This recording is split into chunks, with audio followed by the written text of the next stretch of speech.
Hi, welcome to the Sphero station. Let's get started on how you're going to do today's activity. You are going to be using block code within the Sphero app to program a Sphero that will move around a graphic organizer, stop on key points of interest, and then actually read aloud either a title or a brief description of that key point of interest. Yours is going to look a little different because your app is on the iPad and what you're seeing here is on my laptop, but the major points will be similar. So let's get started. On your iPad, we need to start by making sure that we have a Sphero connected. Up here in the top right corner, you should see this battery symbol filled with green bars. If that's the case, there is a Sphero connected and you're good to go. If not, though, we're going to click that icon and it's going to use Bluetooth to look for available robots. Choose the one that has the strongest symbol and click to connect. You'll want to be looking around because the Sphero that it connects to will then light up.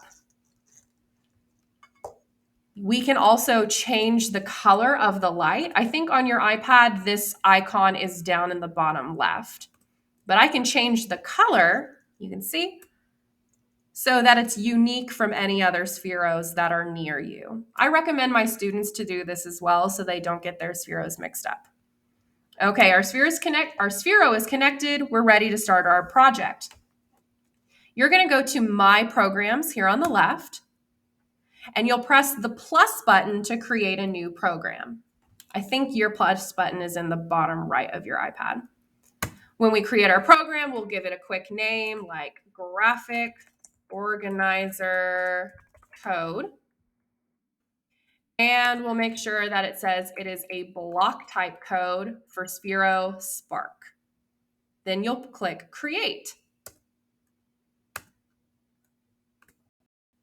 Now that we are inside our code, it's time to start giving our Sphero instructions.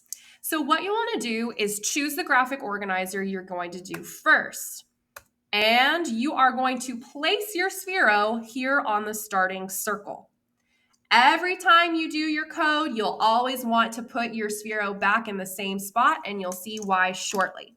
So I want to program the Sphero to start on this middle circle, move forward to this circle, read aloud what part of the water cycle this is, move here, read out that title, move here, read out that title, and then move here and read out that title. So let's get started.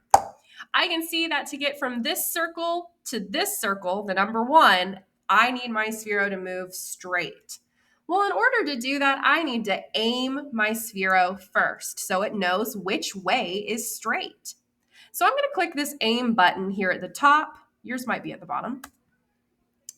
And I am going to move this little dot until the dot on my Sphero faces me. I always tell my students, this little blue dot is its little blue eye, and you want to make sure it's looking at you. So I'm going to click and make sure that this blue dot is looking at me. Okay, now it knows which way is straight. Now I'm going to put it on that center dot, and I need to make it roll forward. So we've got our roll block. That's located down here at the bottom in the movements category. Every roll block has 3 different numbers. We have the heading, which shows it which direction to go. 0 degrees is forward, 180 is backwards, and then we have left and right. I need my Sphero to move forward, so 0 degrees it is. The next number is the speed, anywhere from 0 to 255. We're going to try and keep it somewhere in the middle since our poster is not that large. It doesn't need to go too fast. Then you need to decide how long. What's the duration of the roll going to be? Again, it's a pretty small poster, so we're looking for numbers between 1 and maybe 3 or 4. You can also use decimals. So we could try, 1.5. When you're ready, and making sure our Sphero is on that starting point, you click Start, and our Sphero is going to follow these instructions and roll. Now, at this point, one of 2 things will happen. Either your Sphero will make it to the number 1, or most likely it will be somewhere else. It'll be over here, or too far, or not far enough. And now comes the beauty of trial and error. Your goal is to tweak your code, the numbers of your code, to either make it roll a longer period of time or make it roll faster, make it roll slower in a different direction until you finally have it figured out that how to make your Sphero stop on number 1. Now, once you've figured that out, we need to make your Sphero speak out loud what part of the water cycle this is. So now we're going to need to go to sounds. And we are looking for this second pink block that says speak and wait. And in this block, we can type in whatever we want, and our Sphero, or in our case, our iPads, will actually read aloud whatever we type. So I don't want to give away the answer here, so I'll just give an example. This is the first part of the water cycle.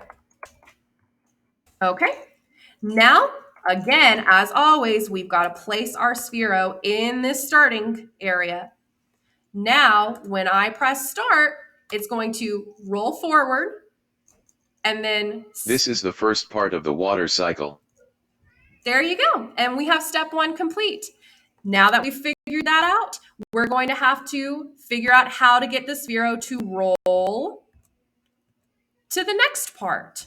And once we've mastered that code, then we'll have our Sphero speak out. What part of the water cycle is that? The key, something very important you must remember, is to always, after every round, trial and error, remember, after every round, you've got to put your Sphero back on this starting circle. So even if we've already gotten our Sphero to number 1 and we're trying to figure out this new code to get it to number 2, if this doesn't work out, don't start at number 1. We've always got to start at our starting circle because we are creating code that will take it through the whole cycle all at once, okay? So you're figuring out increment by increment how to get it to each circle. Okay, you're ready. You know everything that you need to know to get started. Again, trial and error is key here. I want to make that clear to you guys, just like you would make it clear to your students. You're probably not going to get it right the very first time. So experiment, try different values, try different tactics. Good luck and have fun.